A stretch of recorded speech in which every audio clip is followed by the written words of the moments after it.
Assalamualaikum warahmatullahi wabarakatuh. Sebelumnya, perkenalkan nama saya M. Diva Aulia. Saya mahasiswa Prodi Ilmu Al-Quran dan Tafsir, Fakultas Usuluddin Adab dan Dakwah. Nah, teman-teman, pada kesempatan kali ini saya akan mereview sebuah jurnal yang berjudul Aplikasi Metode Tasmi dan Murojaah dalam Program Tahfizul Quran pada santriwati di Ma'had Tahfiz Hidayatul Quran Desa Puding Besar. Nah, artikel ini ditulis oleh Wiwi Hendrawati, Rosidi dan Suman, volume 1 nomor 2, dan dipublikasikan pada tahun 2020. Adapun metode penelitian yang digunakan dalam artikel ini ialah metode kualitatif deskriptif. Sedangkan sumber data yang digunakan ada dua sumber, yaitu data primer dan data sekunder. Untuk teknik pengumpulan data dalam penelitian ini dilakukan melalui observasi, wawancara, dan dokumentasi. Nah, tujuan dari penelitian ini untuk mengetahui penerapan metode tasmi dan murojaah dalam program Tahfizul Quran pada santriwati di Ma'had Tahfiz Hidayatul Quran Desa Puding Besar, dan untuk mengetahui keberhasilan program tahfiz Quran dengan menggunakan metode tasmi dan murojaah pada santriwati di Ma'had Tahfizul Quran Hidayatul Quran Desa Puding Besar. Nah, di sini saya akan menjelaskan isi yang terkandung di dalam artikel ini. Ya, di poin yang pertama saya akan menjelaskan apa itu metode tasmi. Nah, teman-teman, tasmi yaitu mensetorkan hafalan secara rutin kepada muhafiz atau kepada seorang yang menyimaknya dengan mushaf. Menyimakkan akan menumbuhkan rasa yakin dengan apa yang telah dihafal. Menurut Sa'adullah, tasmi ialah memperdengarkan hafalan kepada orang lain, baik kepada perorangan maupun kepada jamaah. Dengan tasmi, seseorang akan lebih konsentrasi dalam hafalan, sebagaimana yang dikatakan oleh Wiwi Alawiyah Wahid, bahwa setiap santri diharuskan untuk memperdengarkan hafalannya kepada ustadz, kepada guru, kepada kiai, agar bisa diketahui letak kesalahan ayat-ayat yang dihafal. Nah, adapun langkah-langkah metode tasmi, terdapat beberapa langkah saat mentasbihkan atau saat menyimakkan hafalan Al-Quran seseorang. Nah, metode yang pertama yaitu penyimakan perorangan. Yang kedua, penyimakan keluarga. Yang ketiga, penyimakan dua orang.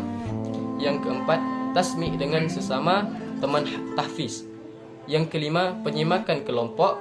Dan yang keenam, menyimakkan kepada ustadz atau ustaz.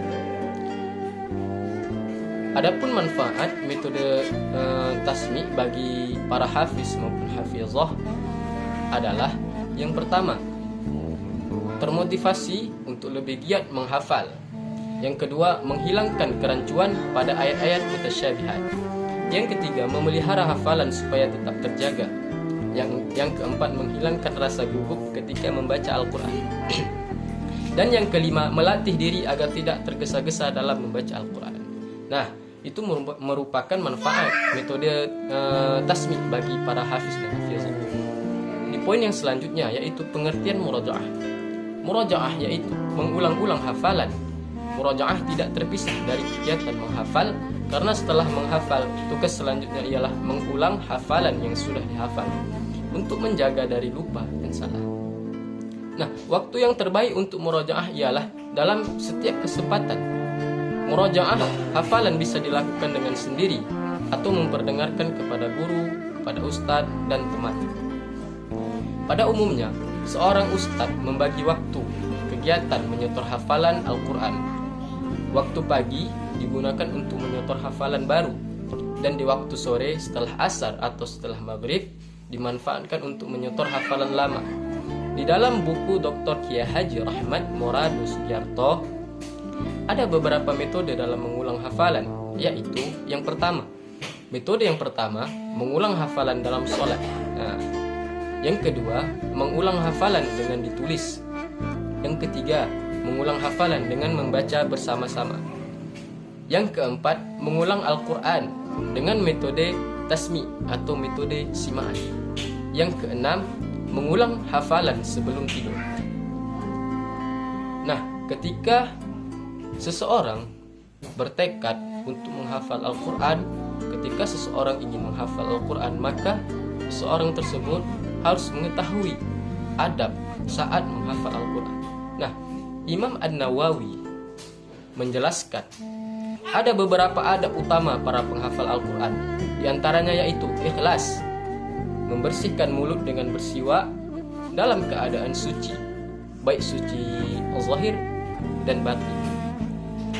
Tempat yang bersih, memulai dengan membaca ta'awuz, membiasakan mengawali setiap surah dengan bismillah dan mentadaburi ayat. Jangan terburu-buru untuk menambah hafalan dan harus konsisten dengan satu mushaf Al-Quran. Tulislah apa yang Anda hafal serta kenali tempat kesalahannya. Ulangi apa yang telah dihafal pada hari berikutnya. Bacalah apa yang telah dihafal di luar kepala sekali lagi sebelum memulai hafalan baru. Jadikan satu hari dalam seminggu untuk mengulang-ulang apa yang telah Anda hafal selama satu minggu itu. Nah, itu merupakan adab saat seseorang ingin menghafal Al-Quran. Nah, di poin yang selanjutnya, waktu yang tepat untuk menghafal Al-Quran. Waktu yang tepat untuk menghafal Al-Quran, yang pertama di sepertiga malam, dan yang kedua setelah fajar sampai terbit matahari. Yang ketiga setelah tidur siang. Yang keempat usai sholat, dan yang kelima antara maghrib dan isya. Nah, adapun kesimpulan dari penjelasan pada artikel ini yaitu bahwa di dalam artikel ini penulis ingin meneliti dan menjelaskan apa yang dimaksud dengan metode tasmi, pengertian pada metode tasmi, pengertian murajaah, adab seorang hafiz dan hafizah ketika ingin menghafal Al-Quran, dan waktu-waktu yang tepat saat menghafal Al-Quran. Nah, mungkin demikianlah yang dapat saya sampaikan. Lebih dan kurangnya saya mohon diperbanyak maaf. Saya akhiri dengan Assalamualaikum warahmatullahi wabarakatuh.